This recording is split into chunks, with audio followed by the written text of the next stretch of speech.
Jai Shri Swaminarayan and welcome to SSYM Harrow's third podcast as we celebrate the 25th anniversary in July. So today, I'm the host Arvind Halai and I've got some special guests with me, Nitesh Pai Mayani, who is the Group Operational Risk Director at Lloyds Banking Group, and Dhariniben Kerai, who is a crime analyst, but I will let them introduce themselves. So first, Nitesh Pai. Jai Swaminarayan, everybody, and thank you. Maybe I'll give a little bit more information about what I do. So I'm the Group Operational Risk Director at Lloyds Banking Group. So to give you an example, if we had a problem within the bank, it's my responsibility to help manage some of the risks. So if we need to make a system change, there is a risk that maybe that change will knock out your online app, so it doesn't work anymore for you to do banking online. We need to basically make sure that we've tested that system change properly, that if something was to go wrong, that there's a backout plan, that we can go back to the previous version. So those are the sort of types of work that I do within the bank. So you require a lot of planning, previous planning, and preempt some problems. Yep. Which will come back to our today's topic actually, which is very good. And how about you, Dhariniben? Jason, I'm a crime analyst and I usually work for local authorities. We usually do a lot of crime mapping and determining where crimes are happening, in which areas, what crimes are they, what are the drivers, and how we can work effectively with partners to reduce them.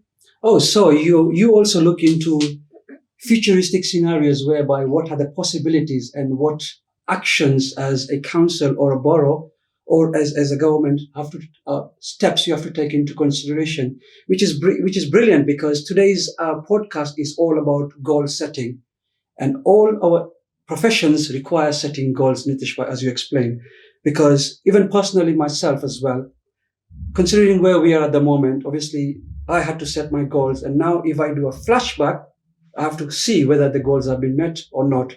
For example, when I came in this country about 22 years ago, I had no idea where to start setting the goals. And that might be where some of you are.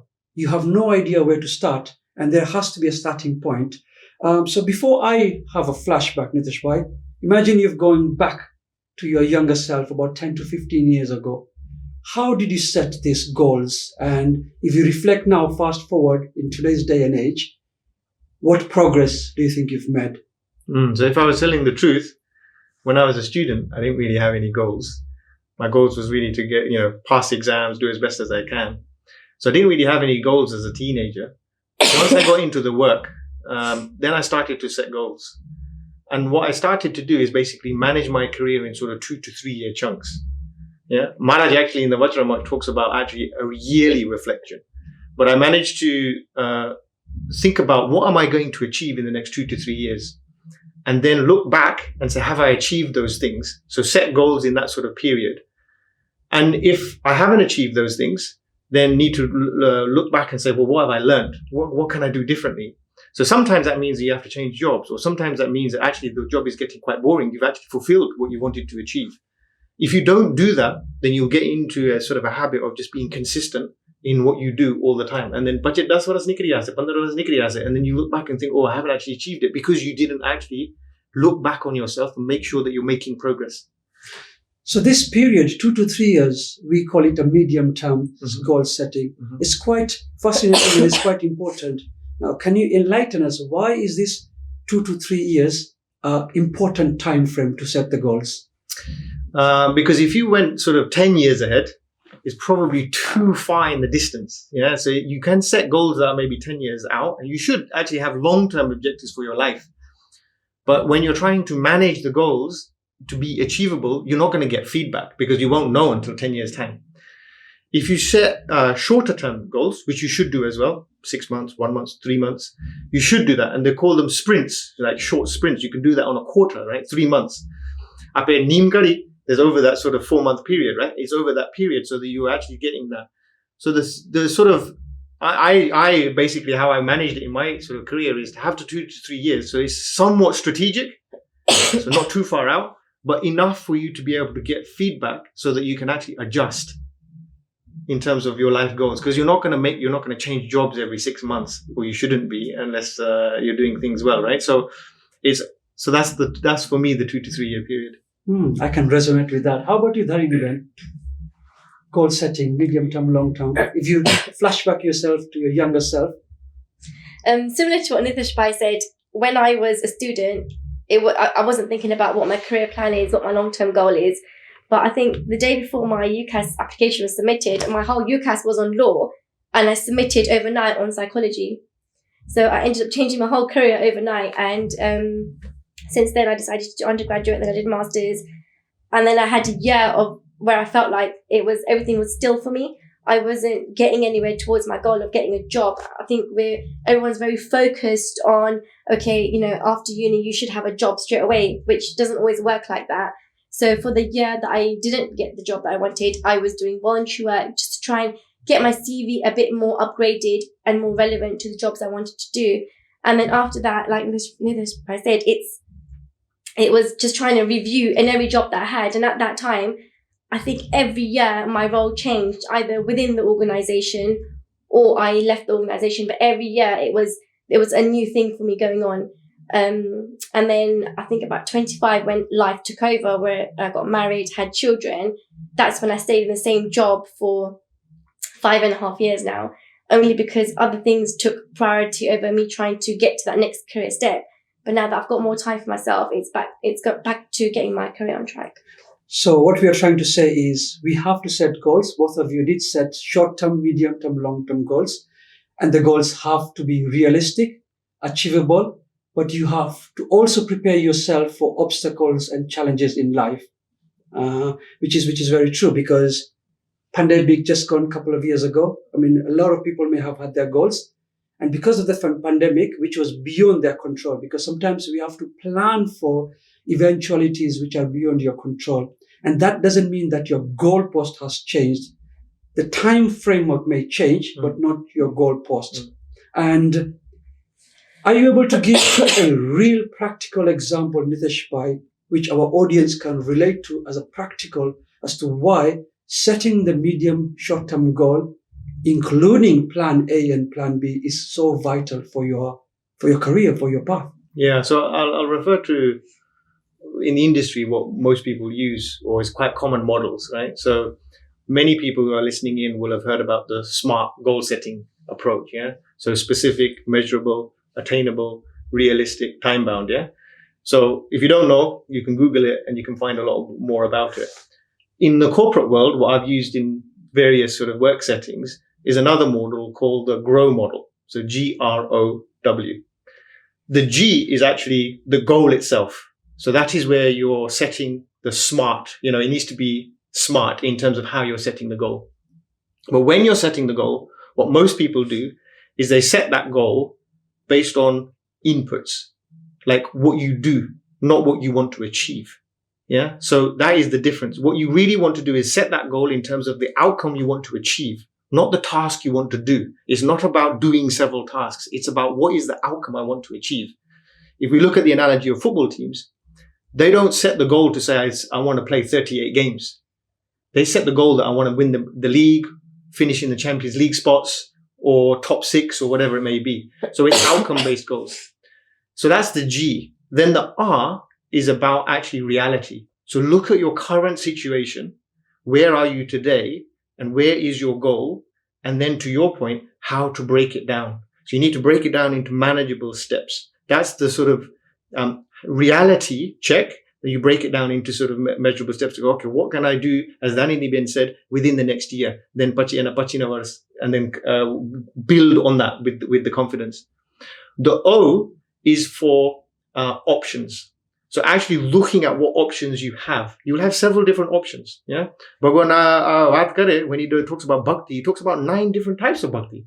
He did that for a reason, because basically not everything will relate to everyone. So you look at your options. Sometimes you'll try an option and it won't work. You'll have to change to another option. So it's not like, don't get disheartened if you're trying to push for the goal and you don't actually achieve it. Yeah, you'll have options. Always reflect on what options I have. If you need, you can get advice from people as well.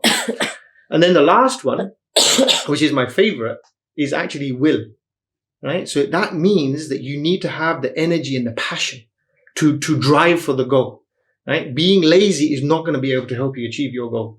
It's very, very important in our community that we absolutely drive for the goal. Maharaj Hatta, then when he wanted to do something, in the Tanati, when he wanted to go and meet Ramanan Swami, ita rato raat nikli gaya tha.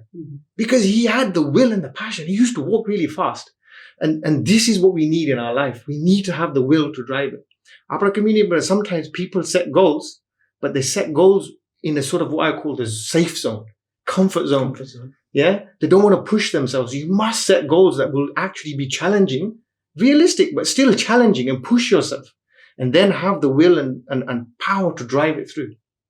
So those two are very, very important words. When you're setting your goals, you need to have the passion to achieve your goal and the will to do it. And am I right in saying that when we are having this goal setting, that sometimes it's okay to share our goal with other people, and there are benefits for that? How, shed some light on that. Of course, when you have a goal, it's kind of like a tunnel vision. Yeah, I want to get to this. But then when you share it with your family and friends or colleagues, you can say, this is where I want to get to. And they might have already walked that journey. So they can say, yeah, how about you try this, or give you alternatives and other suggested routes that will help you get there in a different way. So it's not about following a set path. You can relate to so many people and share your goal, and then you can tweak it as you go along based on their experiences. You can learn from their mistakes and their achievements as well. Okay, excellent. Now let's do a specific focus one. Say we have students or pupils who have finished their A-levels GCSEs, and they are going to the university, whether they're doing a 3-year, 5-year, 7-year or 10-year course. What is your advice on their goal setting? How should you approach them in, say, a 30-second? What advice would you give them? Okay, so very quickly, right? Randy Ben will also have some views on this as well, but I would sort of say, right, so you've got the course, you've obviously got something that you're interested in. So you need to think about, in terms of setting your goals, that what you want to do after that period, right? They're already got into the course that you're talking about. What do they want to do in life? Yeah. It should try to relate it to what they're good at and what they will have energy for doing. So sometimes what you're good at, you might not enjoy. Sometimes what you enjoy, you're not actually good at. You've got to be realistic. And what you want to try and find is the right balance between what you're good at and what you actually enjoy doing. If you have a love for that task, then you'll do really well. So as you go through this university course, think about those things and think about narrowing your options in terms of what you might want to do. But as Danny Ben said, if you went into a particular area and then you don't like it, doesn't matter. Yeah, like it's not like you're then stuck. You can always change. It's always a challenge, isn't it, to work to what is realistic, because sometimes the environment may change, and that means you are forcefully asked to change your plans and your goals. Now, Darin, when you are a young parent, what advice or goals would you give to people who have finished the university, they are in their career path, and now they're either in their comfort zone or they can motivate themselves and have more will and passion to move forward in life? What kind of advice would you give to such kind of group of people? I think sometimes you just have to not overthink things. So, for example, I've done my degree and postgraduate in psychology, but now I want to go into a niche area of counselling. So I've been wanting to do this for the past 5-6 years, but I'm just like, no, I don't have time. And then my first child came, oh no, I still don't have time. I need to bring them up. I need to do this for them. I need to balance my career. But it's always been a passion. It's not that my passion is not going to change. I love counselling and I would love to be a counsellor. But then I think you just have to push yourself. So it was, for me, it was just a case of, look, I need to get this done. Let me just look at the stages I need to do to get to becoming counsellor. So I did my level 2. And with level 3, without even giving it much thought about how it's going to pan out, I've just applied and I'm starting next week. So it's don't when you overthink things, you actually push yourself, like you doubt yourself basically. So instead of doubting yourself, you've got a plan, you want to do it, you've always wanted to do it, just jump in. I mean, if anything, you're going to learn from the experience. Absolutely right. So that resonates with what Nitesh Bhai just said, the willpower and the passion. But you becoming a mother, that didn't stop you. And your target is really there, and it's really, really there.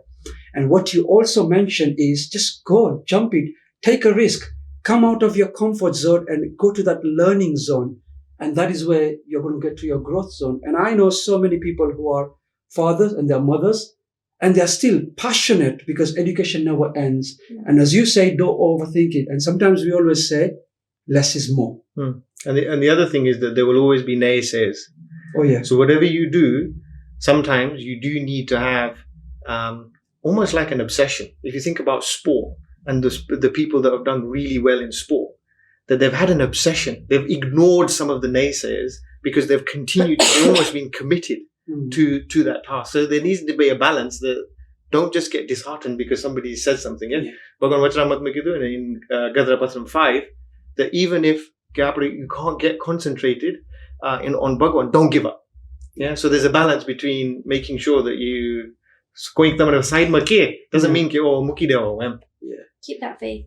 And I think sometimes when you're down, especially when you're trying to set a goal for your future, it's always okay to ask for help and support. And people might, as we explained before, as some people have experienced this, so they will give you years in ahead of real life examples. Yep. And I mean, take it for example, my example, when I was studying in university, there was a lecturer who really believed in me, and he said, look, Arvind, the way you're progressing is good, but what's your vision? What's the goal? What do you want to achieve in 5 years? And I was clueless. I had nothing to say. And we sat down and he said, this is what you're going to do in year 1. You're going to pass all these 8 modules. Not only pass, you're either going to get merit or distinction. And that was the short-term 1-year goal. And 3 years goal, he said, you're going to finish your degree.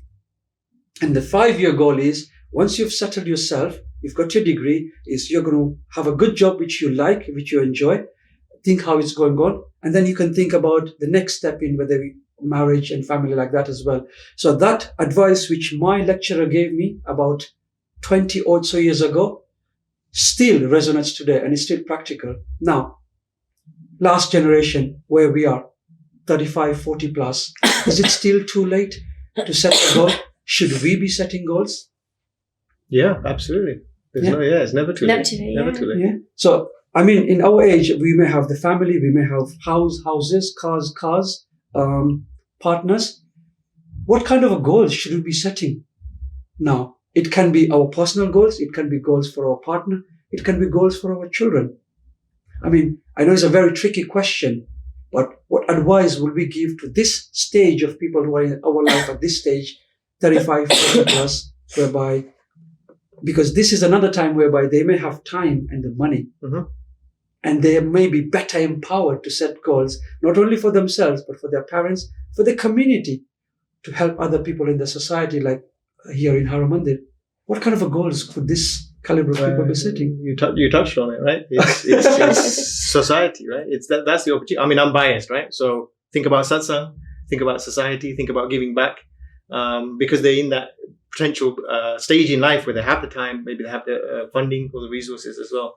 But one thing I would sort of say is that, and Darren Ben touched on this a bit earlier, is when you're setting goals, actually sharing that helps, because it means that they can hold you accountable. If you keep it to yourself, it's a bit, then there's a risk, right? That you then change the goals or you reduce the goals.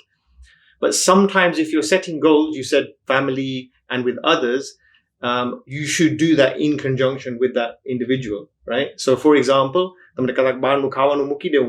it has an impact. You can't just make that goal independently of maybe your family, because otherwise the family then has to adjust their lifestyle or the way of working. So some goals you have to be careful that you do that in conjunction with family, so they support you, or you do it together. So then it's much more likely that you're going to be successful.